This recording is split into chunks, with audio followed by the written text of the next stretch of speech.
Hello guys, good evening. आज हम लोग डिस्कस करने जा रहे हैं चैप्टर नंबर 4 का एमसीक्यू। याद होगा तो चैप्टर 4 एंड 5 भी हम लोगों ने खत्म कर दिया था रिवीजन का।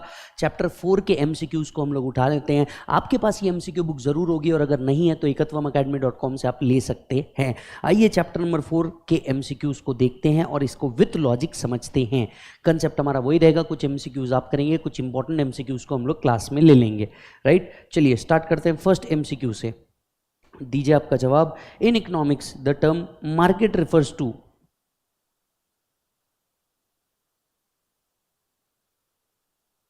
Is the answer following to a place where buyer and seller bargains for the purpose of price. Question number 4 पे आइए। Which of the following is not an element about the market? Is it be no bargaining for price? जबकि market के अंदर का basic rule ही है bargaining होनी चाहिए। 8th पे आइए।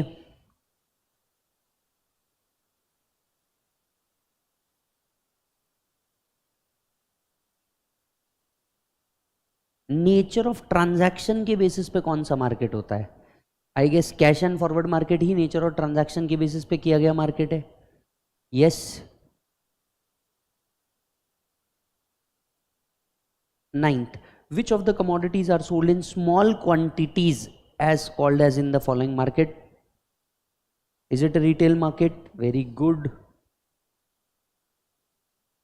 11th, who convinced the time element? इसका जवाब हम पहले भी दे चुके हैं। टाइम एलिमेंट किसने बोला था? Alfred Marshall. 13th को लेके आइए। On the basis of nature of transaction market में भी क्लासिफाइड ट्रांजैक्शन के बेसिस पे। Is it again a spot market और फ्यूचर मार्केट? ट्रांजैक्शन के बेसिस पे तो दो ही थे हमारे पास। 16th, on the basis of transaction market can be classified as a, on the basis of again nature of transaction, is it future market और spot market? ये question सबसे ज्यादा बार पूछा है, इसीलिए तीनों बार ये रिपीट कर रहे हैं हम लोग। यस और नो? चलिए 17th बताइए। An example of commodity set to have an international market. कौन से मार्केट को इंटरनेशनल मार्केट मिलेगा?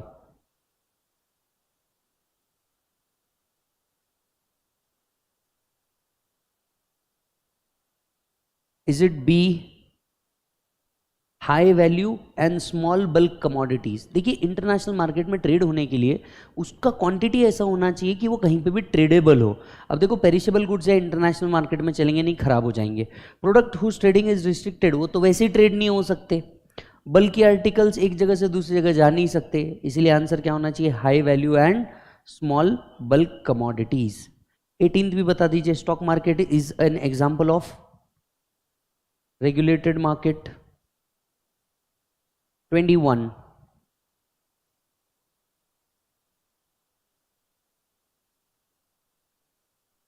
सिक्सटींथ का डी क्यों नहीं आएगा? Money market and future market. Sir क्योंकि हमारे पास मार्केट के जो डेफिनेशन दी हुई है, मनी मार्केट के अंदर में सिर्फ स्टॉक मार्केट आता है, इसीलिए उसका आंसर डी नहीं आ सकता। 21, dash are those market in which firms buy the resources they need, land, labour, capital, entrepreneur to produce goods and services. Firm buy the resource, तो आपका ये कौन सा मार्केट है? These are called as factor markets. देखिए, don't you think so?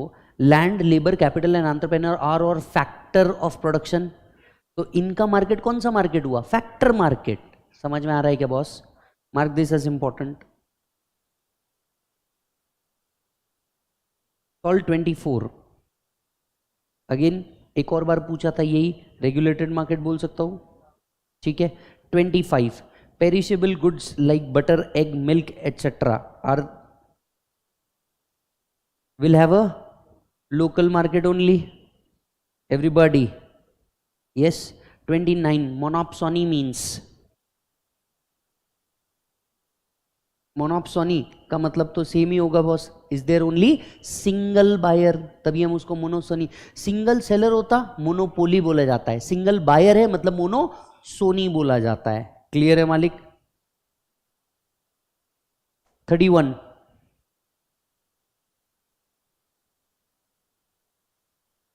There are few seller बोल रहा है। फ्यू सेलर में क्या होता है? कौन सा मार्केट होता है बेटा? ओलिगोपोली। यस, चलिए 33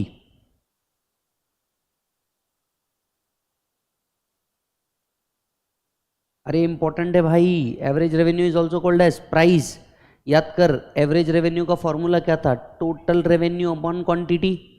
टोटल रेवेन्यू को P into Q upon Q भी बोला जाता है। क्यू क्यू कट, तो average revenue is equal to price. समझ में आया क्या?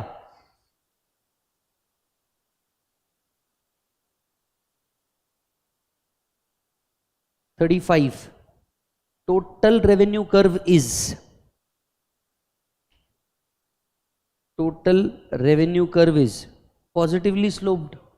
भैया रेवेन्यू कर्व है, कॉस्ट कर्व नहीं है वो। Total revenue curve is positively sloped.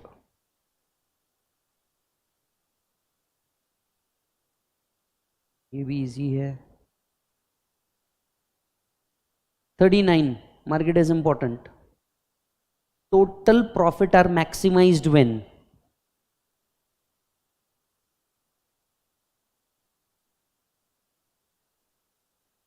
Profit maximize होगा कब होगा? देख, total revenue equal to total तो कॉस्ट हुआ, तो ना प्रॉफिट हुआ ना लॉस हुआ। ठीक है, कॉस्ट एक्स ये तो इक्वल हो गया।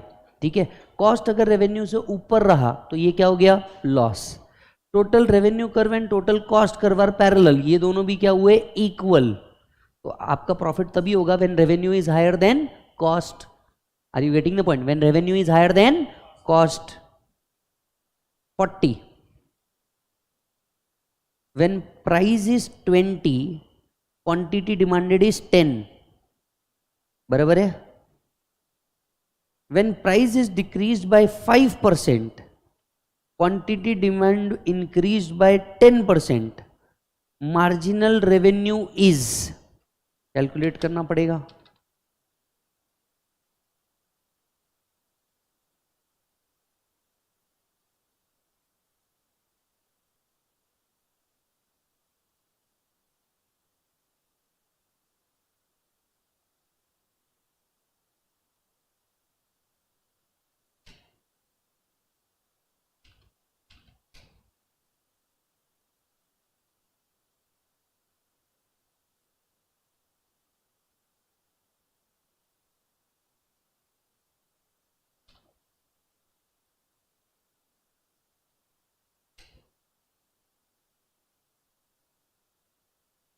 बोलिए सर।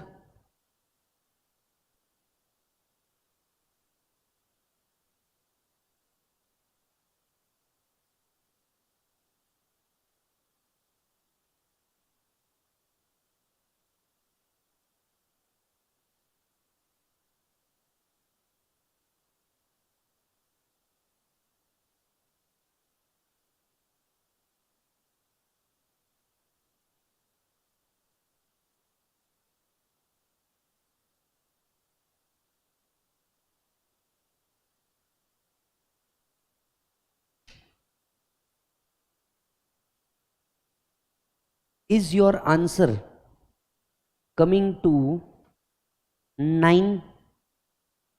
आइए मैं समझाता हूं आंसर कैसे आया। बेटा मार्जिनल रेवेन्यू का फॉर्मूला बोलो। Marginal revenue is total revenue at n unit minus total revenue at n-1।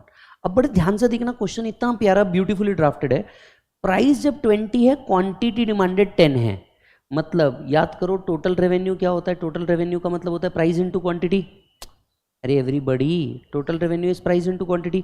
जब प्राइस 20 रुपए था, क्वांटिटी डिमांडेड 10 रुपए था, तो आपका टोटल रेवेन्यू कितना बना होगा? 200। ठीक है, फिर वो बोलते if price is decreased bye 5%।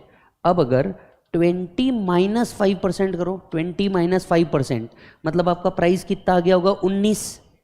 तो क्वांटिटी डिमांडेड इंक्रीज, प्राइस नीचे आया होगा तो क्वांटिटी डिमांडेड ऊपर गया होगा। Quantity demanded increase by 10%। Quantity पहले कितना था? 10 प्लस 10% करो, तो मतलब आपकी क्वांटिटी डिमांडेड कितनी हो गई होगी? 11।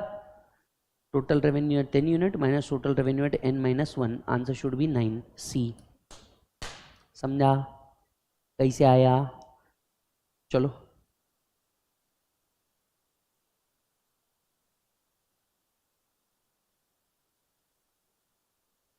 इधर देखो 41 again, if the seller obtain 6000 after selling 50 units, मतलब टोटल रेवेन्यू कितने सेल हुए 6000, एंड 6204 आफ्टर सेलिंग 53, 6204 इधर का टोटल रेवेन्यू बन गया। देन मार्जिनल रेवेन्यू कितना है? Marginal revenue is equal to total revenue at n unit minus total revenue at n-1, 6204 minus 6000, answer क्या आना चाहिए 204। अरे एवरीबॉडी आंसर क्या आना चाहिए 204। अब ध्यान से सुनना, कई बच्चे बोलेंगे इसका आंसर 204 है, लेकिन यहाँ पे क्वेश्चन के ड्राफ्टिंग में थोड़ी सी गलती है, मैं आपको क्लियर भी बता दूं। यहाँ पे वो पूछना चाह रहा है, जो वर्ड मिसिंग है, पर एग्जामिनर ने क्वेश्चन ऐसे ही दिया था, वो पूछना चाह रहा है मार्जिनल रेवेन्यू कितना हुआ। अब मार्जिनल रेवेन्यू हम जब भी निकालते हैं, ये difference of total revenue marginal revenue हुआ। शायद इसमें एग्जामिनर का पूछने का ही मीनिंग ये था कि मार्जिनल रेवेन्यू पर यूनिट कितना चेंज हुआ, पर यूनिट चेंज कितना हुआ। इसीलिए आप देखेंगे 204 डिवाइडेड बाय 3, आंसर 68 होगा, ठीक है। बट यहां पे ये क्वेश्चन के फ्रेमिंग के अंदर में ही गलती था, और ये मेरे तरफ से नहीं, एज इट इज उनके तरफ से ही दिया था। यहां पे एग्जामिनर ने पूछना चाहिए था marginal revenue per unit of change कितना हुआ। समझ में आ रही बात? इसीलिए आपको आंसर 68 देखने को मिलेगा। और अगर आप टोटल रेवेन्यू की बात करें, टोटल चेंज इन रेवेन्यू वो 204 है, पर चेंज पर यूनिट कितना हुआ है वो 68 है। समझ आ रहा है बात? तो ये एक बात याद रखिएगा, क्योंकि हो सकता है बहुत सारे बच्चों को सॉल्व करते वक्त ये लगे कि गलत है। मैं खुद मानता हूं ये गलत है, और उन्होंने दिया ही क्वेश्चन वैसा था। यहां पे क्वेश्चन होना चाहिए था पर यूनिट ऑफ चेंज।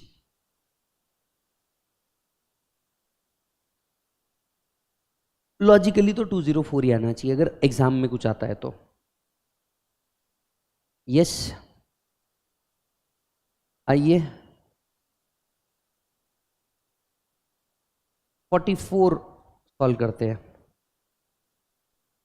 चलिए 44 सॉल्व कीजिए।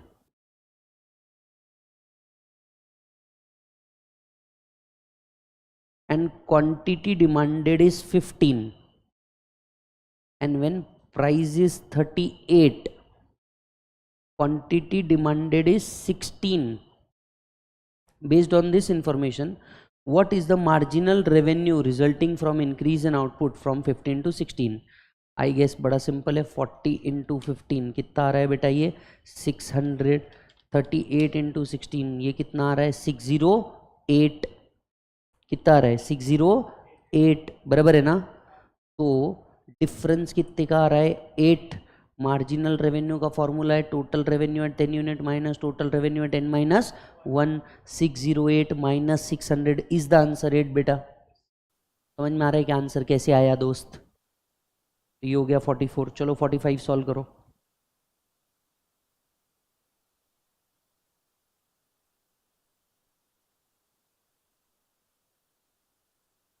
Marginal revenue can be defined as the change in total revenue resulting from sale of an additional unit. Everyone, yes or no? चलिए 47 सॉल्व कीजिए।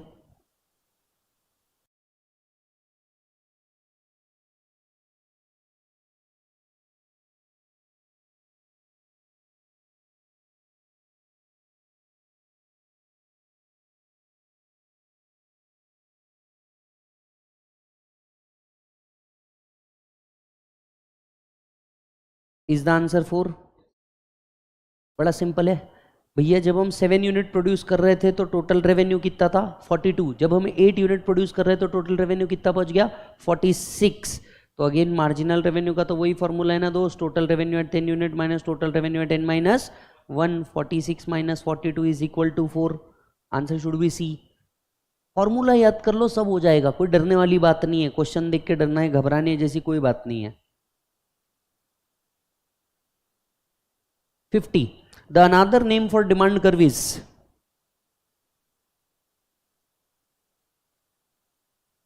revenue curve. अब यहाँ पे भी क्वेश्चन जो है ये थोड़ा सा इनकम्प्लीट है। उन्होंने एग्जामिनर ने एक जनरल पर्पस स्टेटमेंट दिया है। जनरली जब इकोनॉमिक्स में बोला जाता है ना रेवेन्यू कर्व, इसे हम डिमांड कर्व कहते हैं। इसे हम क्या कहते हैं? Demand curve. और ये जनरल स्टेटमेंट है, हालांकि टाइप ऑफ मार्केट के हिसाब से ये बदलता है, बट ये एक जनरल स्टेटमेंट पे बेस्ड क्वेश्चन है। तो you know the name of another name of demand curve is average revenue curve. इसका मीनिंग ऐसा होता है कि भैया जब आप डिमांड कर्व बनाते हैं उतना ही प्रोडक्ट अगर आप अज्यूम करें कि सेल करेंगे तो आपका एवरेज रेवेन्यू कितना बनेगा, ऐसा।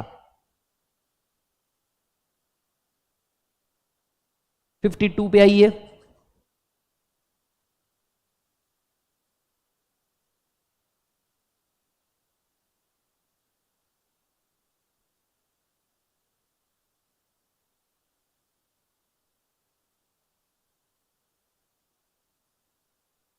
Is the answer A.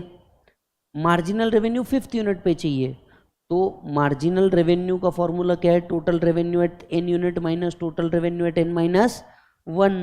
400 minus 360 is the answer 40। हमें 5th यूनिट पे निकालना है ना।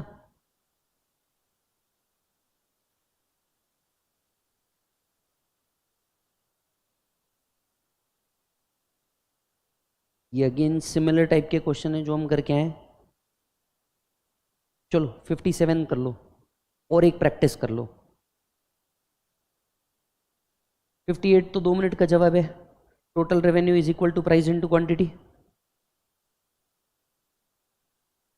57 करो।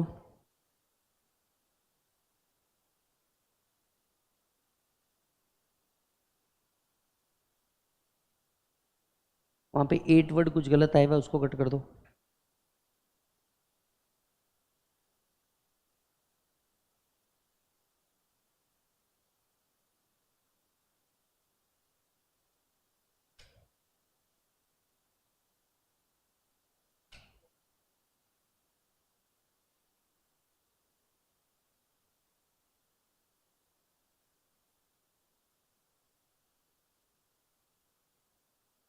कितना आ रहा है?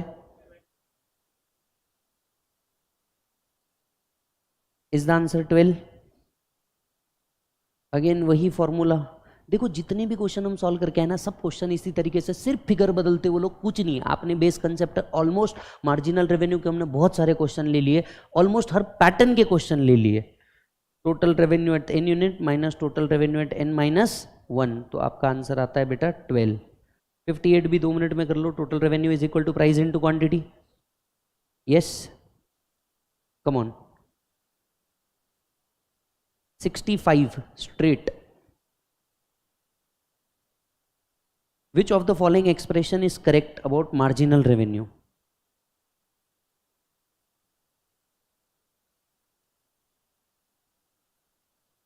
Is it the answer C? Marginal revenue is change in total revenue upon change in quantity.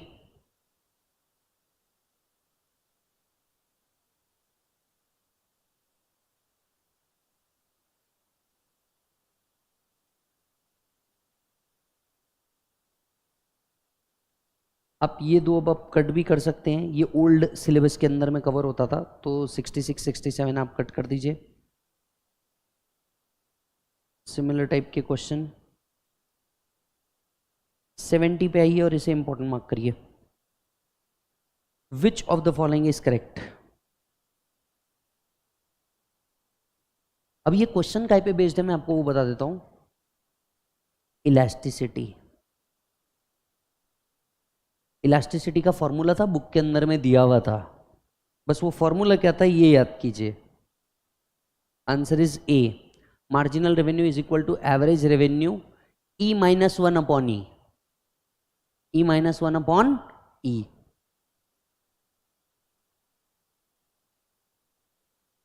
चलिए 71। When E is equal to 1 the marginal revenue is positive. When E is less than 1, जल्दी से बोलो, when elasticity is less than 1 तो हम marginal revenue को क्या मानते हैं? Negative. when E is greater, एक minute, when E is equal to 1 marginal revenue यहाँ पे 0 आना चाहिए। E is equal to 1 बोला है उन्होंने। ई इज इक्वल टू 1, ये क्या आता है 0। ई इज लेस देन 1, ये क्या आता है negative. E is greater then 1, ये क्या आता है positive.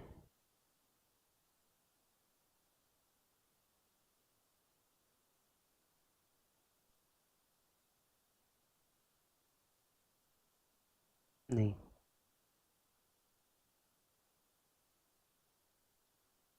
78।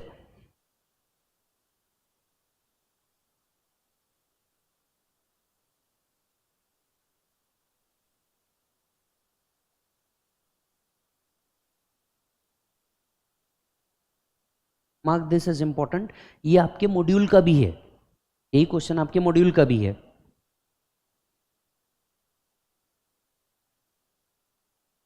Suppose the firm is producing a level of output such that MR is higher than MC. आप बताइए, marginal revenue is higher than marginal cost. What should firm do to maximise the profit? Firm should increase the output. अरे भैया, जब M R is higher than M C, इसका मतलब आप already क्या है, प्रॉफिट में है। और प्रॉफिट को अगर इंक्रीज करना है तो आपको अल्टीमेटली किसको बढ़ाना पड़ेगा, आउटपुट को ही इंक्रीज करना पड़ेगा। Answer should be D. बराबर है। 79, in a straight line demand curve price elasticity at the mid point is equal to, बोलो बेटा 1। एक स्ट्रेट लाइन डिमांड कर्व जब होती है, इस पे जो प्राइस इलास्टिसिटी होता है मिड पॉइंट पे, एग्जैक्टली डिमांड कर्व के मिड पॉइंट पे, वो कितना होता है 1। अगर ऊपर गया या नीचे गया तो वो मोर देन 1 या लेस देन 1 हो जाएगा। I hope your understanding this question. बहुत ही सिंपल है, बस आपको समझना है। अगर डिमांड कर्व पे एग्जैक्टली मिड पॉइंट पे है, मतलब इक्वल टू 1 होगा वो। ऊपर चले गया तो मोर देन 1, नीचे चले गया तो लेस देन 1। तो answer should be equal to 1 होना चाहिए। Mark it as important again. 80 similar type का ही क्वेश्चन है जो पहले भी दिया हुआ है, जवाब दे दो फटाक से। Which one is the following is correct? Marginal revenue is equal to average revenue 1 minus E upon E. बस उनने लिखते वक्त अलग लिखा है, समझ में आ रहा है क्या? चलो 84, मार्जिनल रेवेन्यू पे बहुत क्वेश्चन हो गए, बिहेवियरल प्रिंसिपल पे बात कर ले। 84,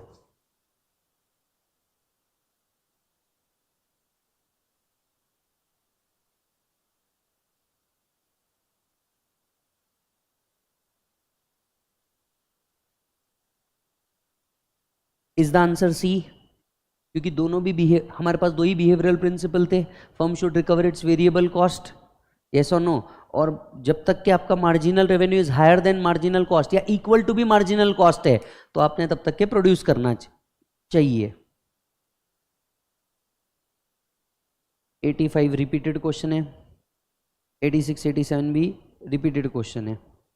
88, the firm should dash if total revenue from its product does not dash its total valuable cost। अब आपको एक बात बताओ, क्या there is nothing called as valuable cost, ये प्रिंटिंग मिस्टेक है, यहाँ पे वेरिएबल कॉस्ट होना चाहिए, ठीक है। A firm should dash if revenue does not dash. बहुत सिंपल लाइन है, आपने पहली भी पढ़ी है, एक बार में नहीं समझ में आया, 2 बार पढ़ो और याद करो। फर्स्ट ऑर्डर कंडीशन याद करो। बिहेवियरल प्रिंसिपल क्या था? पहला बिहेवियरल प्रिंसिपल था firm should recover its variable cost and firm should shut down. A firm should not produce if total revenue is not equal to और एक्सीड्स टोटल वेरिएबल कॉस्ट। तो ये क्या है? ये वो फर्स्ट ऑर्डर कंडीशन है, behavioural principle वाला condition है कि फर्म अगर वेरिएबल कॉस्ट भी रिकवर नहीं कर पा रही तो उसने प्रोड्यूस नहीं करना चाहिए।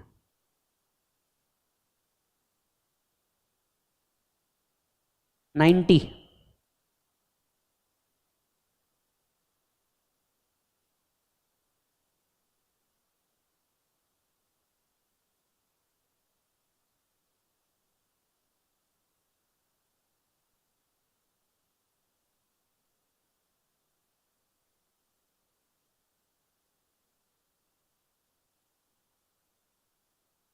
ये जो मेहनत हम लोग कर रहे हैं ना एक्स्ट्रा एमसीक्यू करने की, यही आपके लिए एडेड एडवांटेज क्रिएट करेगी। तुम अकेले घर पे बैठे बैठे तो ये कभी नहीं करने वाले थे।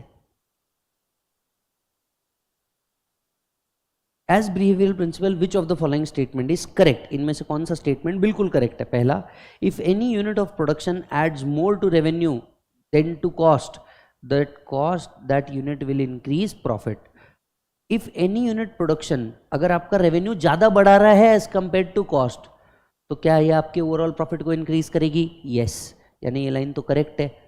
दूसरा, if any unit of production add more to cost than to its revenue it will decrease profit. अगर आपके कॉस्ट बढ़ा रहा है पर रेवेन्यू नहीं बढ़ा रहा, दैट विल इंक्रीज कॉस्ट, मतलब ये भी स्टेटमेंट करेक्ट है। Profit will be maximum of the point where additional revenue from a unit equals to your additional cost. ये अगर आपका AR is equal to AC तो ये आपका मैक्सिमम प्रॉफिट है, मतलब ये स्टेटमेंट भी करेक्ट है। Answer should be D. ये सुनो, चलिए 93 एंड 94 करिए।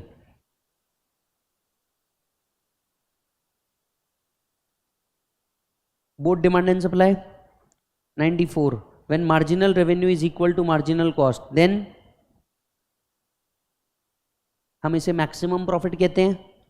याद आ रहा है क्या? हम इसे क्या कहते हैं? मैक्सिमम प्रॉफिट कहते हैं अगर मार्जिनल रेवेन्यू मार्जिनल कॉस्ट से मैच कर देता है तो। बोलो 95 भी करो। The equilibrium quantity increase but the change in equilibrium price is uncertain when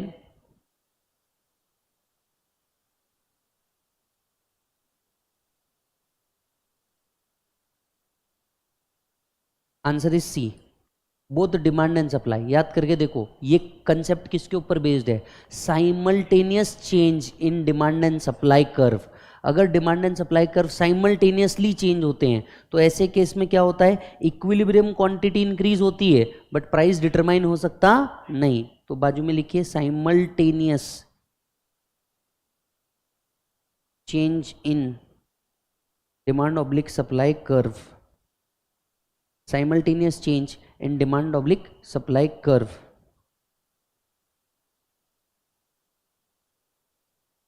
96,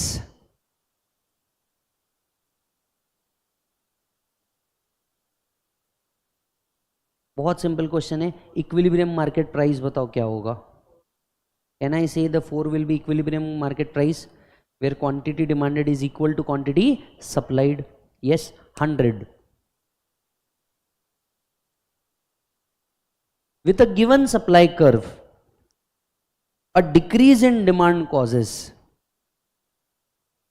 market is important,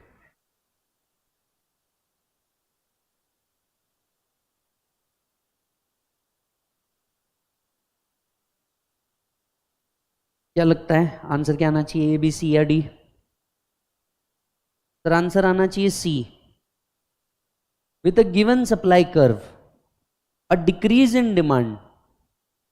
अब मुझे एक बात बताओ, सप्लाई ज्यादा है, डिमांड कम हो गई, प्राइस किधर जाएगी? ऊपर जाएगी या नीचे आएगी? 2 की डिमांड है, 10 का सप्लाई है, प्राइस किधर जाएगा?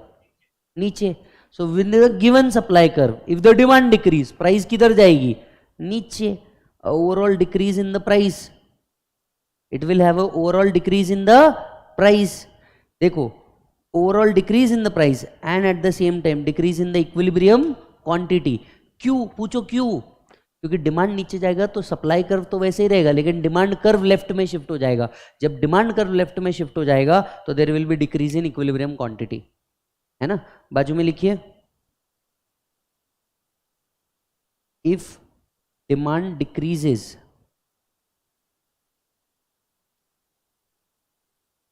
and supply is constant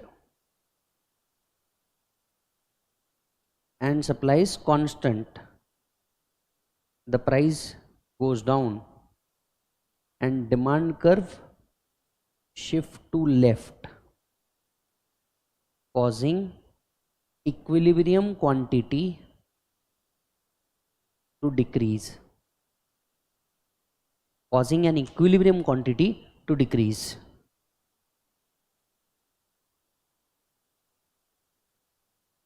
चलो 101 को भी इंपॉर्टेंट मार्क करो, बोलो अब क्या होगा। If supply decrease demand remaining constant, इधर देखो डिमांड ज्यादा है सप्लाई कम है, then equilibrium price will increase. Simple है मालिक।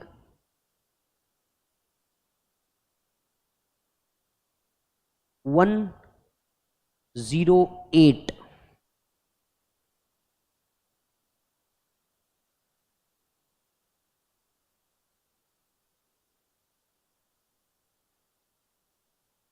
if price is forced to stay below equilibrium price, consequently it can be said that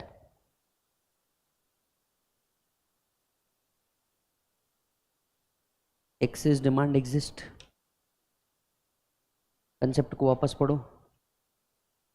price is below equilibrium price, equilibrium price कब नीचे आएगा? जब डिमांड एक्सेस डिमांड हो रही है, बराबर है। जब एक्सेस डिमांड हो रही है तो क्या होगा? Price will be force to stay below equilibrium price.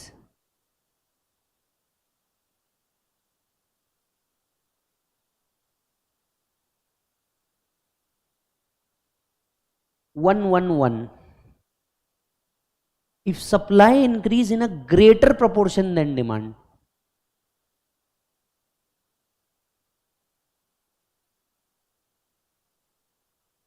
Supply अगर ग्रेटर प्रोपोर्शन में बढ़ रहा है डिमांड से,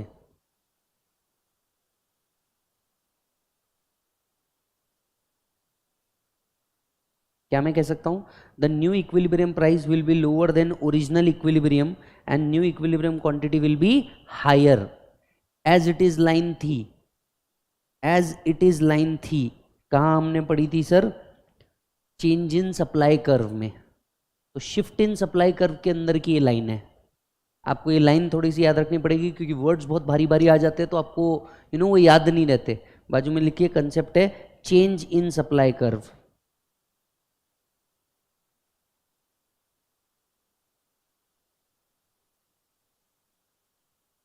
$112 assume the consumer's income and number of sellers in the market for a good both decrease। इसे भी इंपॉर्टेंट मार्क कीजिए।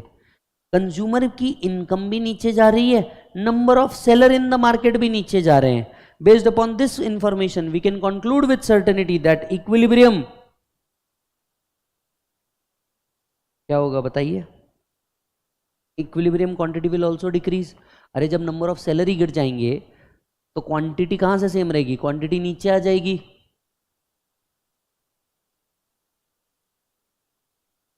ये एज इट इज लाइन है बेटा पूरी की पूरी। Supply increase in greater proportion than demand, book के अंदर की एज इट इज लाइन है। उसके लिए कंसेप्ट आपको वापस पढ़ना पड़ेगा।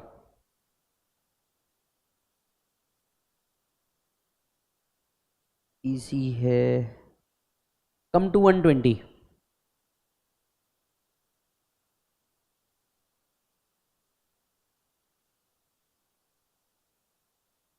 देखो ये सिमिलर टाइप का क्वेश्चन है। Identify correct possible outcome when supply and demand curve shift in the same direction. अगर demand curve and supply curve shift होता है सेम डायरेक्शन में तो क्या होगा? Read all the answer carefully.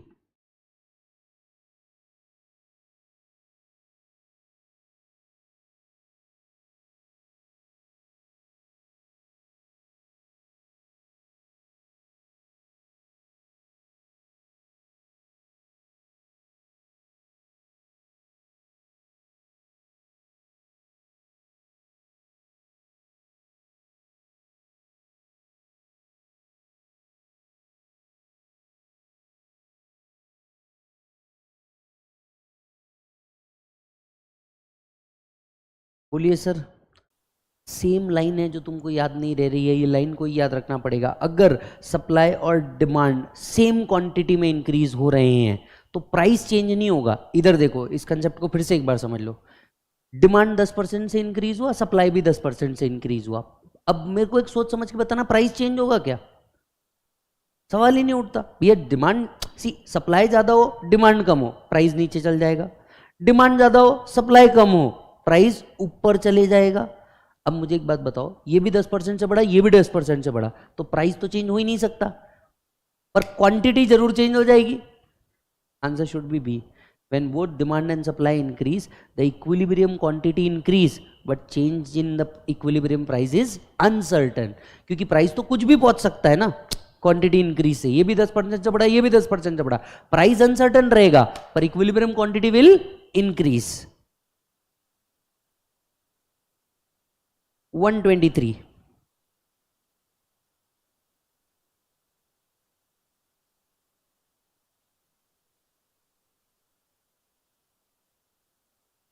which of the following is not an essential for competition? Absence of transport cost, yes। चलो 124 भी कर लो। Under perfect competition the price elasticity of the demand of the firm is, under perfect competition the price elasticity of demand is infinite. अगर हम वैसे भी कोई भी चीज को इलास्टिक कह रहे हैं तो वो इनफाइनाइट पे ही चल रहा है। 127 which of the following is not a condition for perfect competition?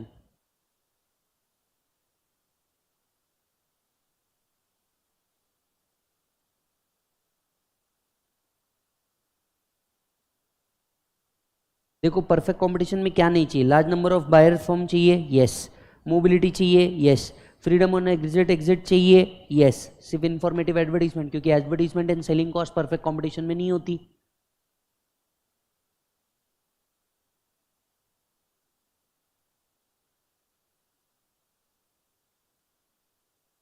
(130) market is important. A firm to attain the equilibrium position under the perfect competition has to satisfy which of the following condition?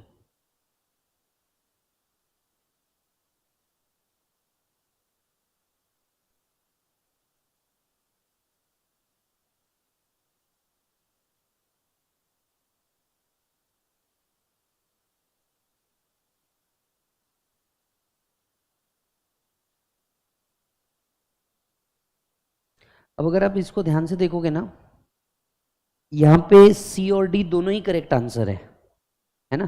तो एक ये MCQ यहां पे शायद गलत हुआ है, इसको शुड नॉट कर दो ताकि आपका जवाब कांस्टेंट रहे। याद करो ना, इक्विलिब्रियम अचीव करने के लिए the MC curve must cut the MR curve from below. Which of these characteristics are of perfect competition?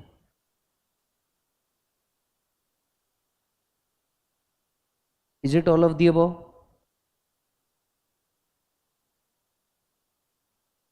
(132) भी कर लो।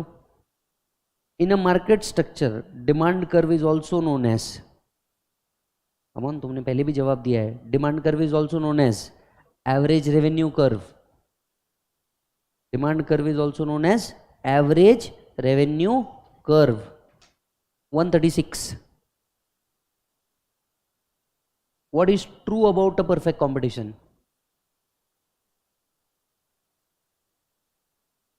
AR is equal to MR is equal to price.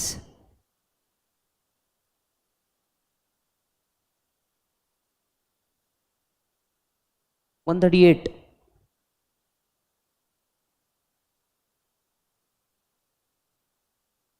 MR is equal to AR is equal to demand curve.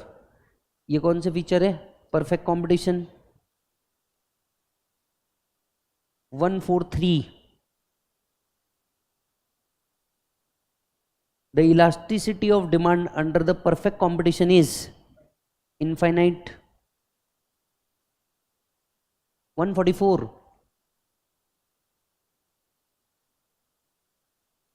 zero economic profit.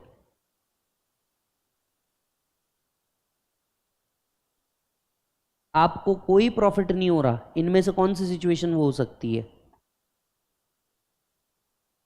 Marginal revenue is just equal to the average total cost. Yes, total cost, क्योंकि economics में तो हम दोनों consider करते हैं ना बेटा। वहाँ पे इकोनॉमिक प्रॉफिट पूछा है, इकोनॉमिक्स में हम दोनों तक कॉस्ट कंसिडर करते हैं, इसीलिए हमें टोटल कॉस्ट वर्ड यूज करना पड़ेगा। समझ आ रही है बात? 151 सिमिलरली क्वेश्चन है, answer should be perfect competition.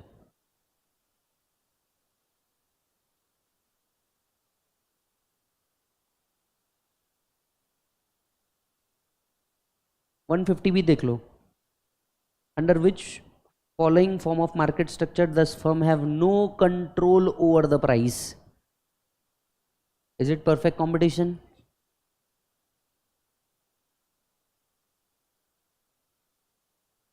One 157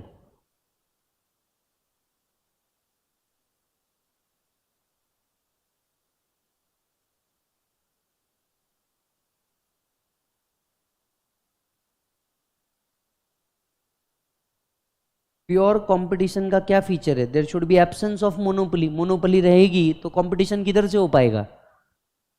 answer should be absence of monopoly.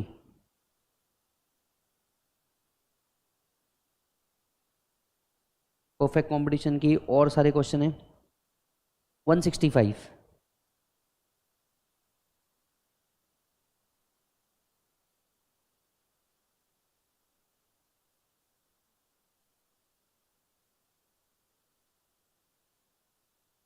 Is the answer industry. Perfect competition में प्राइस कोई एक फर्म डाइल्यूट नहीं कर सकती, गवर्नमेंट तो देती नहीं, सोसाइटी भी नहीं देती, industry is the right answer. 161 थोड़ा वापस पीछे आओ। 161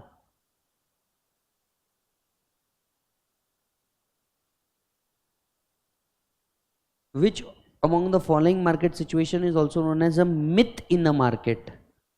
परफेक्ट कंपटीशन। देखिए परफेक्ट कंपटीशन को मिथ भी कहा जाता है क्योंकि एक्चुअली वो एग्जिस्ट नहीं करता। यस, मोस्टली इंडिया में जो वर्क करते हैं वो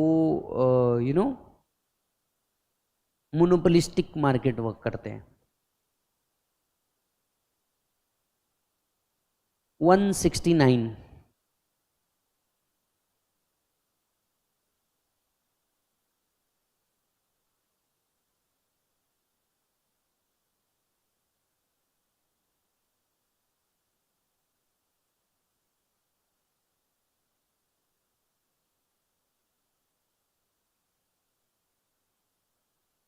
and the answer is all of the above. एक इक्विलिब्रियम में होता है, इक्विलिब्रियम मतलब ना ज्यादा है ना कम, तो बी और सी ऑप्शन वैसे ही कट गए। And maximize profit, when you are at equilibrium you are maximizing your profit, तो answer should be D.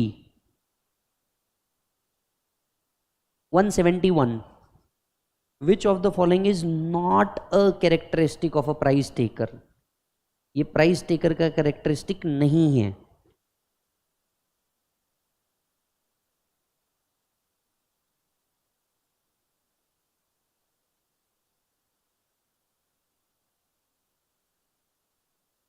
Answer is C. Negatively slope demand curve किसका होता है? मोनोपोली का होता है। किसका होता है बेटा? Monopoly. And monopoly is a price maker not a price taker. तो प्राइस टेकर को कभी भी निगेटिवली स्लोप डिमांड कर्व मिल ही नहीं सकता, उसको rather parallel to X axis मिलेगा। चलो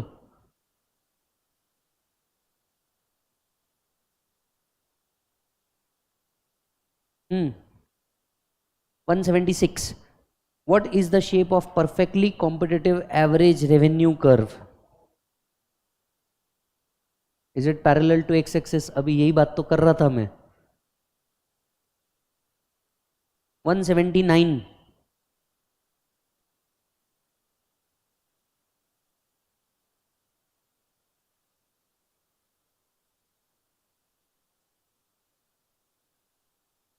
बेटा पैरेलल टू एक्स एक्सिस एक ही होता है परफेक्ट कॉम्पिटिशन। खुद भी बुलाती है मगर जानेगा नहीं जीवन में। 185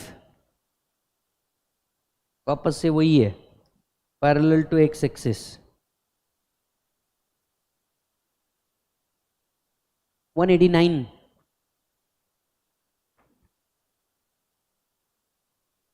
इस पर्टिकुलर चैप्टर में ना लगभग 450 क्वेश्चन रखे हैं।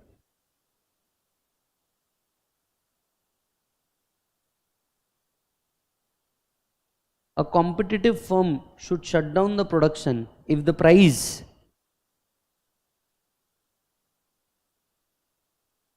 is below average variable cost. 190. Which of the following is incorrect?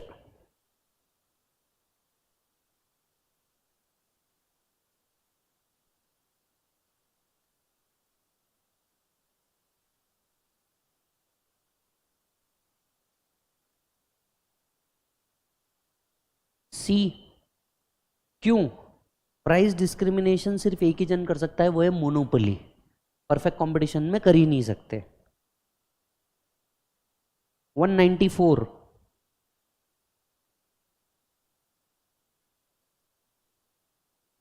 Come on, कई बार कर दिया, रिपीटेड क्वेश्चन है। Marginal revenue is equal to marginal cost.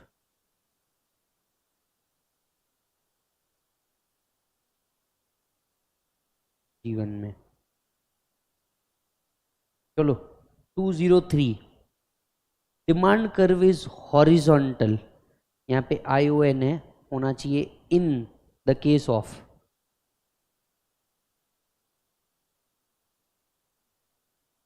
Perfect combination only.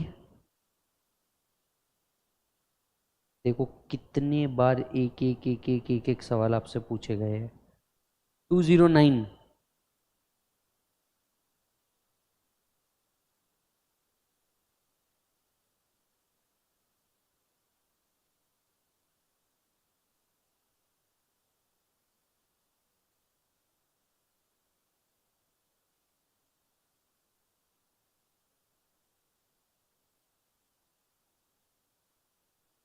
नहीं, short run supply curve of a firm in a competitive market for a price above average variable cost, the firm will supply maximum unit because the firm is unable to meet its variable cost. Answer should be A. अगर आपको क्या करना है boss, profit बनाना है competitive market में, आपका selling price average variable cost से ऊपर होना चाहिए, नहीं तो आप एवरेज वेरिएबल कॉस्ट भी एनेबल हो जाएंगे रिकवर करने के लिए। 216।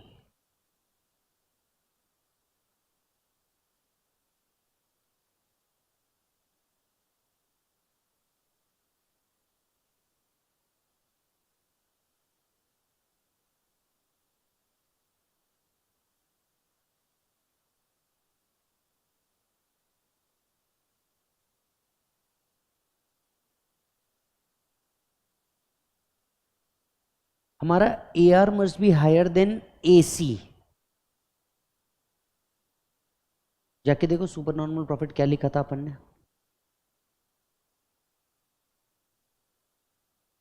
जाके देखो सुपर नॉर्मल प्रॉफिट क्या था। AR must be higher than AC। Super normal profit कब आता है? AR must be higher than, बोलो बेटा, AC। कहाँ गया चैप्टर?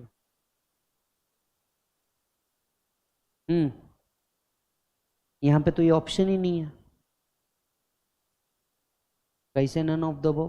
परफेक्टली कॉम्पिटिटिव में आप कब प्रॉफिट कमा रहे होंगे? When AR is equal to MR। Perfect competition में पूछा है ब्रो, परफेक्ट कंपटीशन में you are earning maximum profit when AR is equal to MR।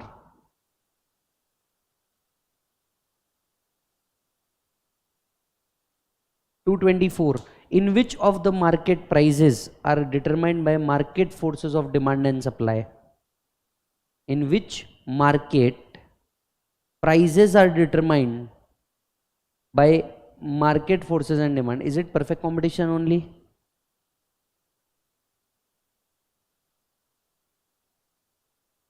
Two 26।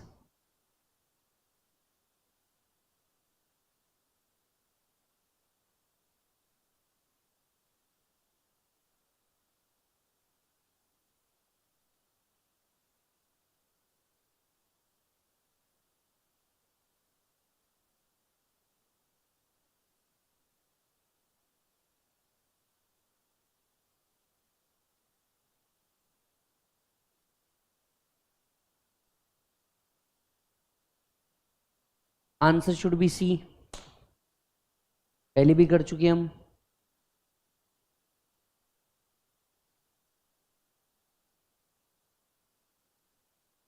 To 34, what are the condition for long run equilibrium for a competitive firm?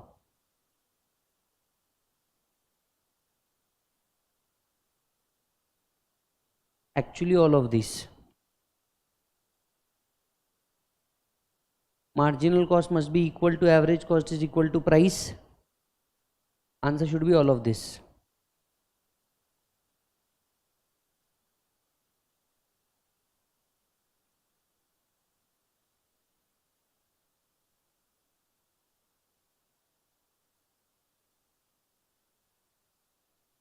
To 41,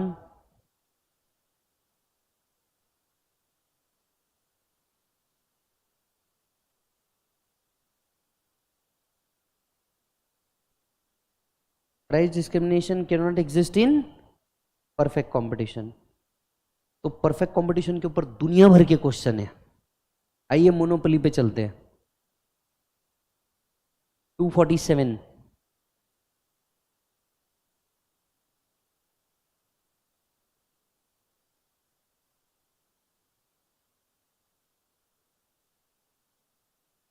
under monopoly market MR is less then AR. अब इसको less than AR क्यों बोलते हैं? ये देखो, MR curve जो होता है ना, ये एमआर लाइन ऐसी होती है और एआर लाइन ऐसी होती है। It lies halfway between Y axis and AR line. It lies halfway between Y axis and AR line. तो एमआर जो होता है वो एवरेज रेवेन्यू से हमेशा क्या होता है? नीचे। Yes. 251. In a monopoly market, a producer has control only over. Monopoly market में कंट्रोल किस चीज का होता है बताइए? Is the answer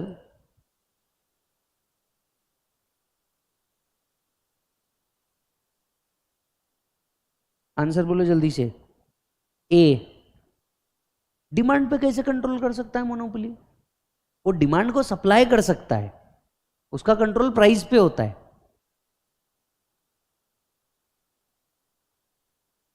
to 55,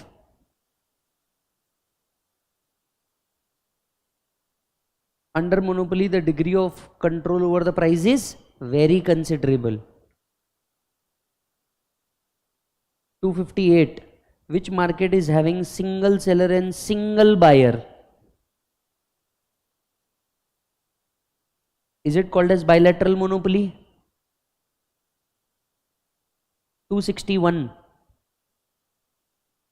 in monopolistic market there are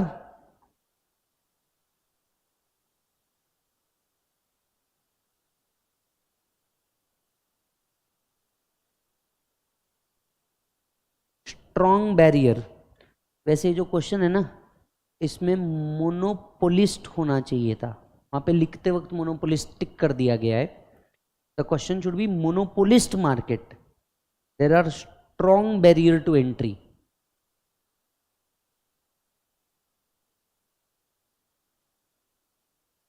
yes.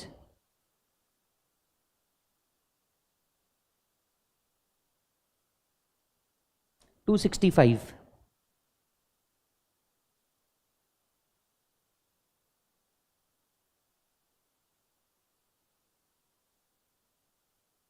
suppose the demand curve slopes downward and to right. Demand curve slopes downward. Demand curve सिर्फ कहां downward होती है बेटा? मोनोपोली में। तो आंसर क्या होना चाहिए? कौन सा लाइन मोनोपोली को दिखाता है? C. It is not a price taker, क्योंकि वो क्या होगा? मोनोपोली। बाजू में लिखो, only monopoly has downward sloping demand curve। 267,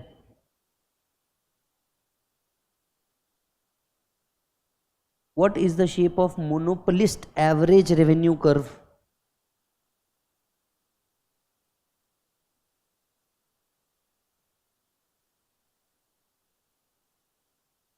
And the answer is A. ये देखो ना, ऐसा फॉल होता है वो डिमांड कर्व, तो लेफ्ट से कहां जा रहा है, right. 270 natural monopoly arise when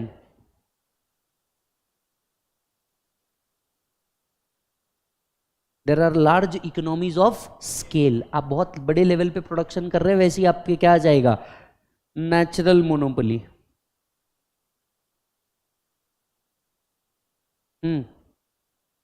चलिए 275 at P1 the firm in the figure would produce। P1 पे ये P1 पे फर्म क्या प्रोड्यूस करेगी, जीरो आउटपुट। बहुत सारे बच्चों ने जब ये क्वेश्चन बुक में देखा होगा उनको समझा ही नहीं होगा, मैं इसका पूरा एक्सप्लेनेशन देता हूं आपको। P1 पे, P1 मतलब कुछ इधर है, एग्जैक्टली इधर है ये P1, इधर है। अगर आप ध्यान से देखेंगे मेरा एवरेज वेरिएबल कॉस्ट से भी नीचे मेरा प्राइस है। डोंट यू थिंक ये तो शट डाउन पॉइंट हुआ।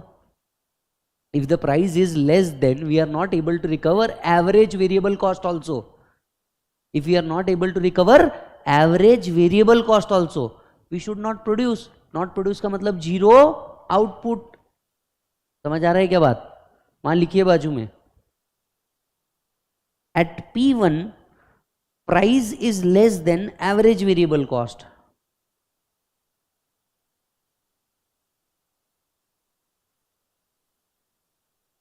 Since we cannot recover the price, we should shut down।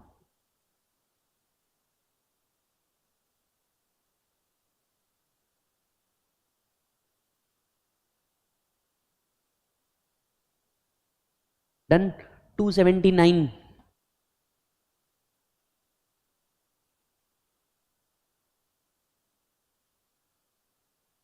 what is the first condition for equilibrium?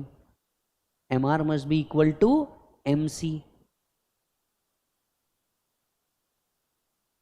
282 monopoly में सुपर नॉर्मल प्रॉफिट पूछ रहा है वो।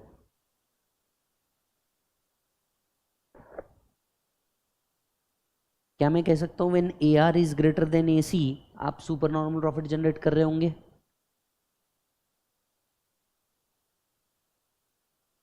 To 86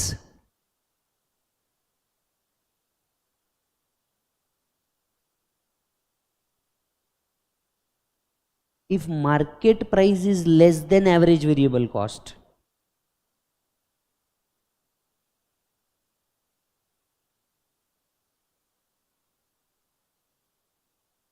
the firm may continue in short run in order to minimize its loss। भाई short run में तुम continue कर सकते हो अगर तुम्हारा market price average variable cost से भी नीचे है, बट अगर ये लॉन्ग रन में कंटिन्यू हो गया तो आपका फर्म ने क्या कर देना चाहिए, शट डाउन। 295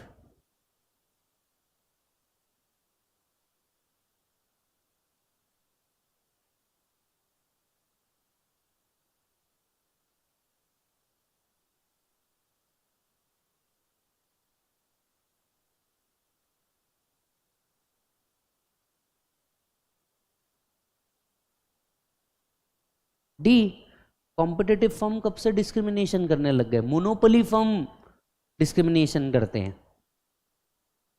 299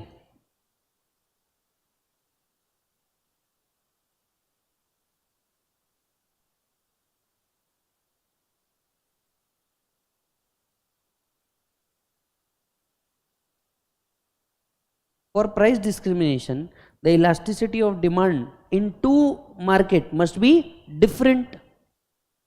तभी जाकर के तो एक्चुअली आप प्राइस डिस्क्रिमिनेट कर पाएंगे, क्योंकि जिस मार्केट में प्राइस इलास्टिक है वहां पे कम में बेचो और जिस मार्केट में इन इलास्टिक है उधर ज्यादा में बेचो। 304.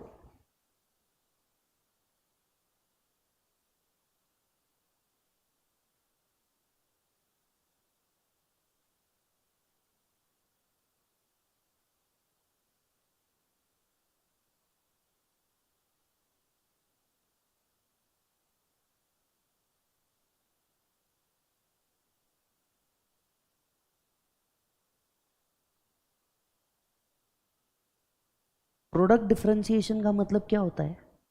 यूनिक प्रोडक्ट, है ना? Product differentiation, you come up with a different product. अब देखो इसका आंसर ना, प्रोडक्ट डिफरेंशिएशन की अगर बात करें, अगर मैं यहाँ पे वर्ड यूनिक प्रोडक्ट रखता ना तो आंसर शायद मोनोपोली होता, पर हम यहाँ पे रख रहे हैं प्रोडक्ट डिफरेंशिएशन, आंसर इसका मोनोपोलिस्ट होना चाहिए. समझ आ रही बात? नहीं तो आपके मन में ये कंफ्यूजन आ सकता है कि सर ये मोनोपोलिस्ट भी तो हो सकता है, डिफरेंट प्रोडक्ट है इसके लिए. देखिए मोनोपोलिस्ट के लिए बहुत क्लियर है, यूनिक प्रोडक्ट चाहिए. मोनोपोलिस्टिक डिफरेंट प्रोडक्ट्स के साथ आते हैं. 306. Monopolist can fix him price of goods whose elasticity is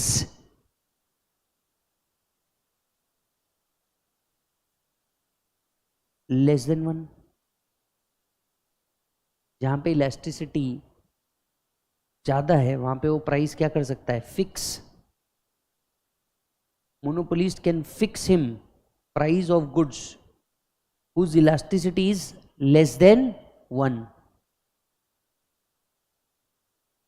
Sir,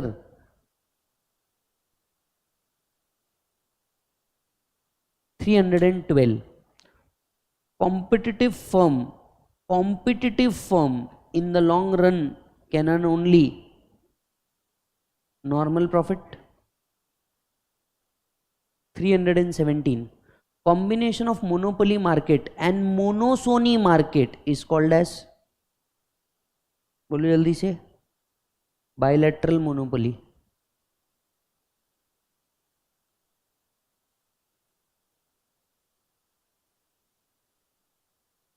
समझा क्या? Bilateral monopoly.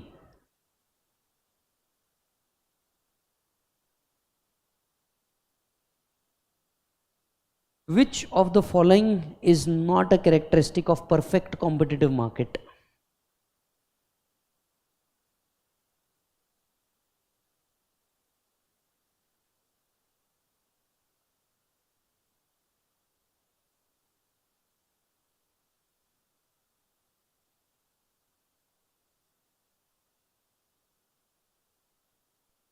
Is the answer C? क्योंकि डाउनवर्ड फेसिंग डिमांड कर्व सिर्फ किधर मिलता है? मोनोपोली. तो answer should be C.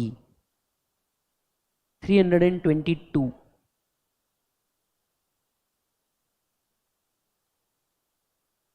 In the long run, monopolist competition and perfect competition are same because of normal profit. दोनों को आगे चल के सिर्फ क्या देखने को मिलता है? Normal profit. 330.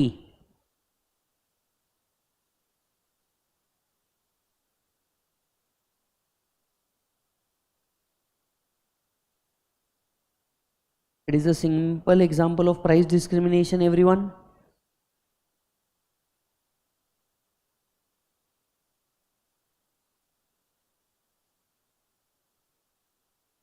$335. Non-price competition is very popular in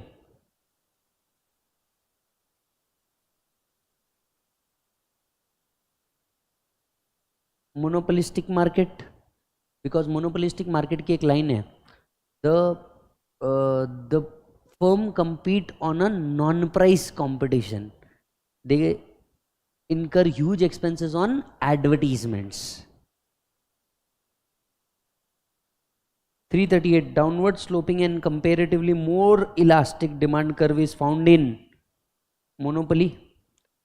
See, monopoly में इलास्टिक डिमांड कर्व क्यों कहा जा रहा है, उसका एक रीजन समझा देता हूं, शायद एक दो बार आप अटके भी हो. क्योंकि मोनोपोलिस्ट अकेला सेलर है. अगर इसको ज़्यादा बेचना है तो इसको प्राइस कम करना पड़ेगा, और मोनोपोलिस्ट जब प्राइस कम करता है तो डिमांड बढ़ जाती है। इसीलिए मोनोपोलिस्ट की जो डिमांड कर्व होती है ये हमेशा इलास्टिक होती है और वो लेस देन 1 में वर्क करता है ना, क्योंकि जब तक वो प्राइस कम नहीं करता इलास्टिसिटी बढ़ती नहीं, इसीलिए वो लेस देन 1 में भी वर्क करता है। 341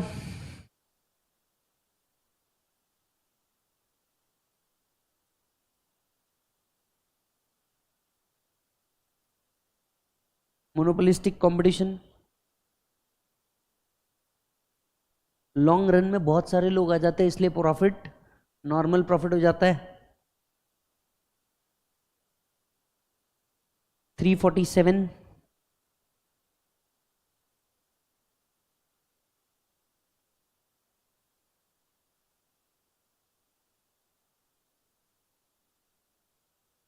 3 डिग्री ऑफ प्राइस डिस्क्रिमिनेशन थे, एक जिसमें कंज्यूमर सरप्लस खत्म हो जाता है, एक जिसमें थोड़ा कंज्यूमर सरप्लस बचता है, और बचा हुआ तीसरा, तो ये कौन सा हुआ?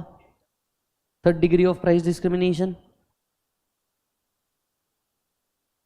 351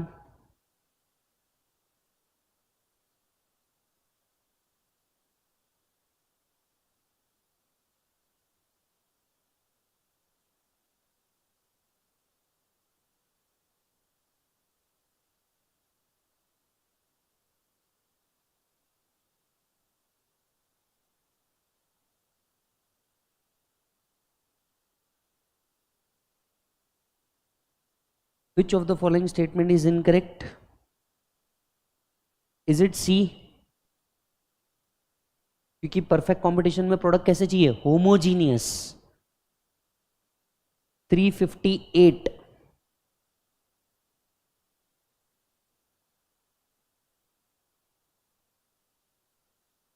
perfect competition.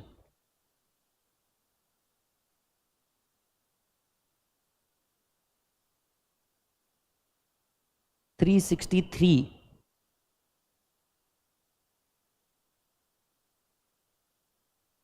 is it also called as theory of group behavior?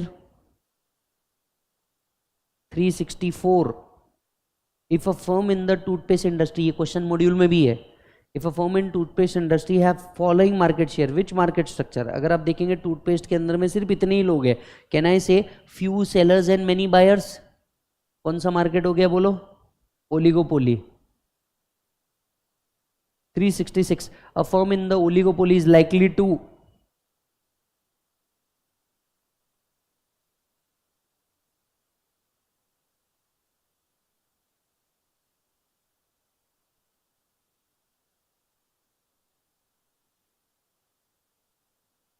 they will always try to be a price maker। देख ओलिगोपोली है, ओलिगोपोली के अंदर में फ्यू सेलर है, हमेशा हर फर्म एक दूसरे के साथ कंपीट करके मोनोपोली बनना चाहेगा, तो they will always try to be a price maker. समझ में आया क्वेश्चन कैसा बना था? 371 a king demand curve is also known as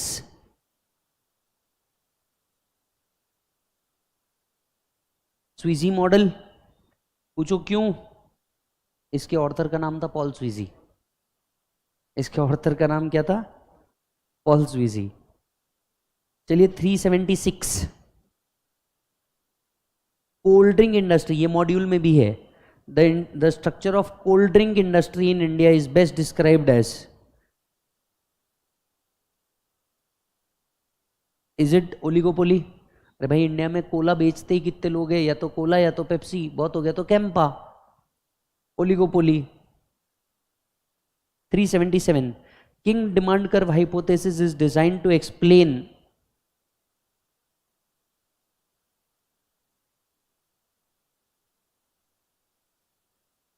is it rigidity of price? Kinked demand curve को हम प्राइस रिजिडिटी थियोरी भी बोलते हैं। 385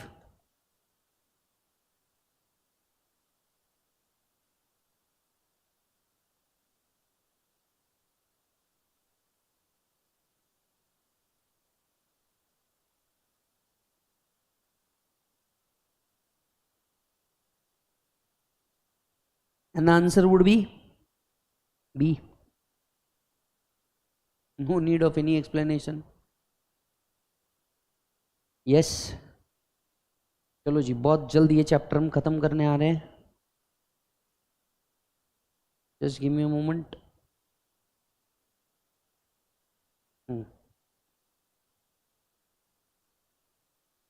390।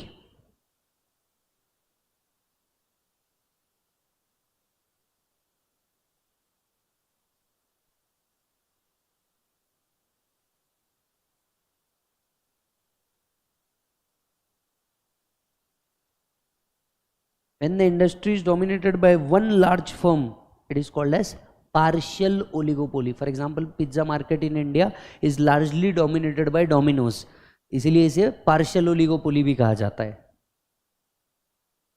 394. A new firm of the oligopoly market comes to a common understanding or act in collusion with each other, either fixing in price, output, or both. Then this is called as syndicate oligopoly.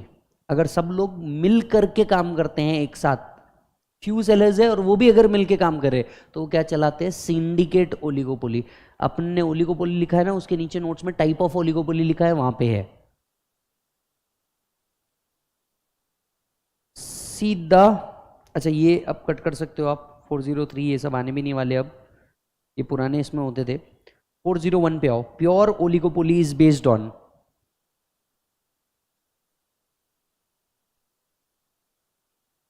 Homogeneous product, एक जैसे product. 409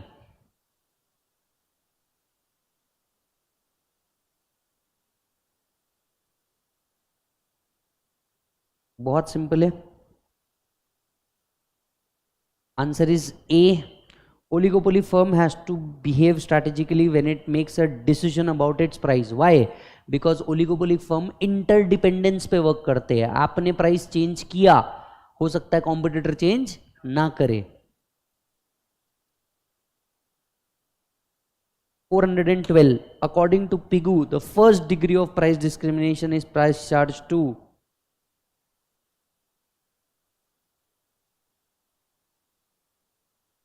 individual capacity, क्योंकि तभी जाकर के आपसे क्या लिया जा सकेगा? Consumer surplus. 418. Kinked demand curve hypothesis is given by Paul Sweezy. 424.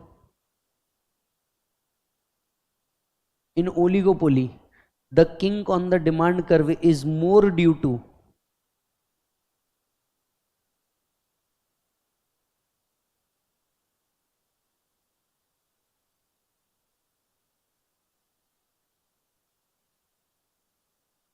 याद कीजिए, किंग फॉर्म क्यों होता है?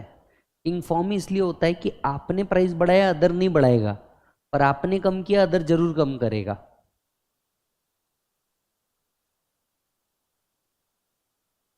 426.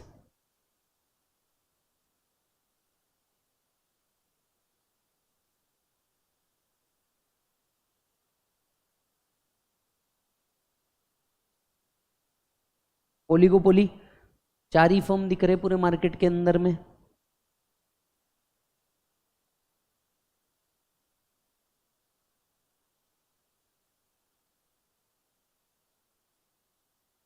फोर 438। आप लोग की बुक में 437 तक की है, चलो 437 कर लो।